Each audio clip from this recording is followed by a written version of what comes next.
Key thing to remember is that there is no Canada. Canada is not a real place. It's not a real country. It is 10 provinces that have their own sets of rules and their own trade relationships, each one of which trades more with the United States than they do with the rest of Canada. I don't mean that to say that that is a bug. That is a feature because it makes the provinces a lot more dynamic and functional when there are changes in environment. So, number one, don't think about what is good for Canada. Think about what is good or bad for Ontario or Quebec or BC or Alberta.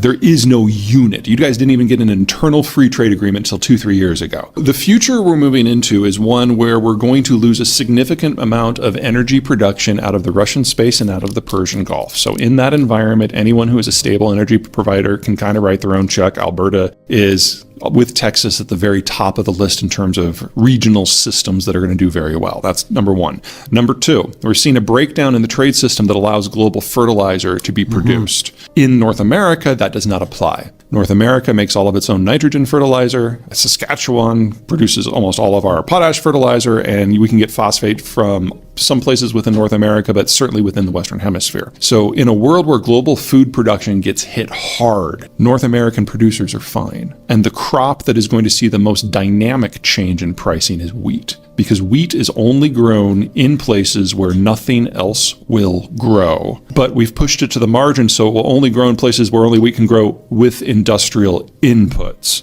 So if you break down the industrial inputs, most wheat production around the world is going to fail, or it will have to be relocated to better land. That does not apply to North America. So if you want to talk about the crop that is going to see just explosive increases in prices, that's wheat, and that's a story for North Dakota and for Kansas and for the prairies. So to be kind of at this nexus and to be the most capital-rich city in Canada, these are good things. If Alberta does nothing different at all, you're going to be one of the fastest growing parts of the world for the next 30 years. Everything is upside potential. Is Canada being viewed as an energy and perhaps even a food supplier that can be counted on in the next world? A food supplier, absolutely. There's no reason to expect that will change. Energy supplier, you've never been considered an energy supplier to the world. And the questions that the Japanese and the Germans had, they were not coming to Canada because they thought it was going to be a slam dunk. They were coming to Canada because it's a Hail Mary. There are no places in the world that can easily step into Russia's shoes from the European or the Asian point of view. And honestly, I don't think the Germans or the Japanese were very hopeful when they arrived in the first place, because let's be honest, you are not a country, you are 10 provinces. If you're advising the Prime Minister of Canada, if you don't think we can play as a middle power, how do you think we should play? This, again, is not going to be a very friendly answer. Every Canadian province trades more with the United States than it does with the rest of the world. That will not change this century. I realize that the primary Canadian cultural identifier is that we're not American.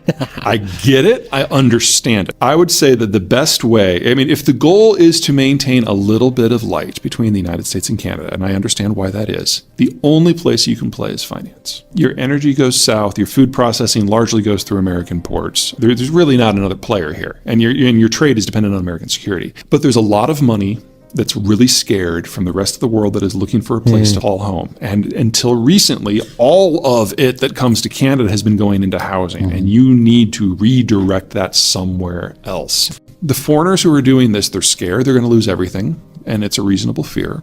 And they would prefer a hard asset, a rate of return, and an implicit government guarantee, and housing checks 2 of the 3 boxes. So your goal is to create a financial product that checks 3 boxes. Call it a community development bond. We're moving into an environment where capital is going to be harder to get. And if you can find a way to funnel stupid, scared capital into more productive uses, that will make Canada awash with foreign money that doesn't really care what its rate of return is. Because if they get half of it back after 10 years, that means they got half their money out. They call that a win. Better than zero. Exactly. Yeah. So if you can get the foreigners to pay for your own system, that's the way forward here. And that is the big outsized win. But you could put it to more productive use than it can if it just goes into housing. The United States and Canada are 2 of the world's greatest agricultural producers and massive exporters. Check. That's not going anywhere. The North American system can provide for its own input system for agriculture, so it's not going to go anywhere at all. Canada and the United States are 2 of the world's largest energy producers and processors. That's not going anywhere. So already the basics of civilization look pretty good. We've got ocean moats. We don't have to worry about an invasion. Check. Our demographics. The United States is the healthiest demography in the advanced industrial world. Mexico is the healthiest healthiest demography in its peer class. And Canada has the best record in the world, bar none, for attracting people in their 20s and 30s via immigration. Those three together make North America by far the best demographic picture on the planet. So our capital structure is more or less stable. Our consumption base is fine. Our weakness is in manufacturing. Now, because of the shale revolution, the United States is very good at low-end manufacturing, heavy chemicals, plastics, that sort of thing, because we have the cheapest inputs in the world. We're also, because of our educational system, the best at the high end. That's where Canada competes, and not well. In the middle are the Mexicans. Right. Everything from heavy machinery to automotive, they excel. So the challenge moving forward is the other stuff. The stuff that we've largely farmed out to East Asia. On the low end, the materials processing, that's primarily a China story. I'm really not worried about the long-term picture, because we're talking about, when you want to turn lithium into metal or bauxite into aluminum, this is 1920s technology. This is not hard. It's not even very expensive. You just have to take the time to build and site the industrial plant, and you don't do that overnight. So it's probably going to take a shortage to force us to do it, but it would already be far more cost-effective to do it on the U.S. Gulf Coast than it is in China. So I'm not too worried there. I'm worried about electronics. Electronics, computing, cell phones, that sort of thing. The thing with electronics is there are so many pieces of different quality sets that require different labor forces, some of which earn $1 a day, some of which earn $1 a second, in close proximity. So in North America, particularly on the Texas-Mexican border, your average car pieces are crossing 5 and 6 times before you get your finished vehicle. That's an industry where we found a way to make it work. Electronics is a lot more complicated than automotive. And the disconnect, the delta between the low end and the high end labor required is much bigger. And so you need the Japan, Korea, Taiwan, China, Vietnam, Indonesia, Thailand. You need all of them to do it at scale. That's going away. The only place in North America where we even theoretically could do that is the US-Mexico border region. And maybe if we loop in Colombia for the really low-end stuff, it's not a natural fit like Southeast Asia is. And so that is going to be the biggest adjustment for us, is how to build electronics at scale without that sort of differentiated labor system. And I do not see many opportunities for Canada to play in that space at all, because the Canadian border is with the United States, which is a similar labor structure. There was a joke that went around American political circles in the 90s that with the end of the Cold War, New Zealand joined the non-aligned movement and Canada just became an NGO. Even if Canada could function as a normal, unified, federal or unitary system, and it can't. Even if it could.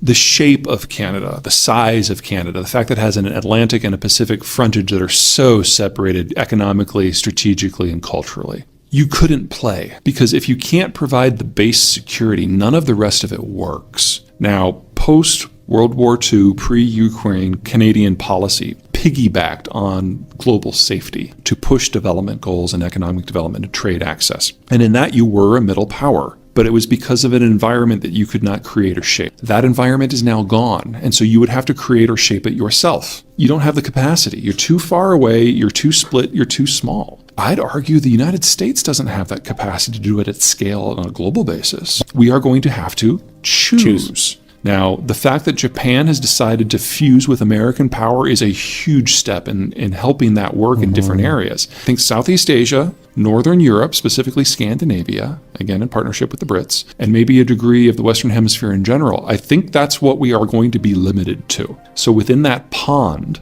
Canada can do a lot. But in addition to making friends with Washington, I would make friends with Tokyo, because if you're looking for something that's a little bit not the United States, that's really the only option on deck until such time as the Brits kind of finally figure out what Brexit means.